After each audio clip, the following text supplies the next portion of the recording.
Madam cough syrups ban చేశారంటున్నారు, ఇప్పుడు సిరప్లు వేయొచ్చా? మరి అసలు దగ్గొస్తే ఏం చేయమంటారు? చాలా మంచి క్వశ్చన్ అడిగావు కరెక్ట్ టైంలో. యాక్చువల్లీ చాలా డిఎమ్స్ వస్తున్నాయి దీని గురించి. జరిగిన ఇష్యూ ఏంటంటే ఒక కఫ్ సిరప్ లో ఒక కాంపోనెంట్ ఉంటది, అది కంటామినేట్ అవ్వడం వల్ల పిల్లలకి వామిటింగ్స్, లూజ్ టూల్స్, తర్వాత రీనల్ ఫెయిల్యూర్ లోకి వెళ్ళింది ఆ కఫ్ సిరప్ లో ఉండే కాంపోనెంట్ వల్ల. సో ఇప్పుడు అవి బ్యాన్ చేసేసారు. మనము ఎట్లా అంటే కాషియస్ గా యూజ్ చేయాలి. కఫ్ సిరప్ కఫ్ వచ్చింది కదా, లైట్ గా ఉంటది, ఎప్పుడో ఒకసారి దగ్గుతారు, దానికి కూడా కొంతమంది వాడుతూ ఉంటారు. ఎప్పుడైనా సరే వాళ్ళు మరీ సివియర్ గా ఉన్నప్పుడే మందులు వాడాలి, అది కూడా డాక్టర్ ప్రిస్క్రిప్షన్ తో. మీకు కఫ్ వస్తుంది అంటే లాస్ట్ టైం డాక్టర్ ప్రిస్క్రైబ్ చేసిన మెడిసిన్ ఉంది కదా అని వాడేస్తా ఉంటారు.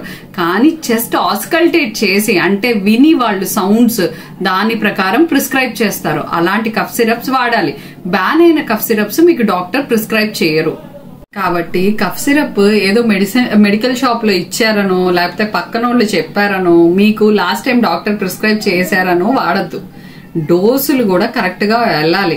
డోస్ ఎక్కువైనా కూడా డ్రౌజీ అయిపోతారు పిల్లలు. సో మీరు మీ పీడియాట్రిషియన్ ని కన్సల్ట్ అయ్యే ఏ కఫ్ సిరప్ అయినా వాడండి.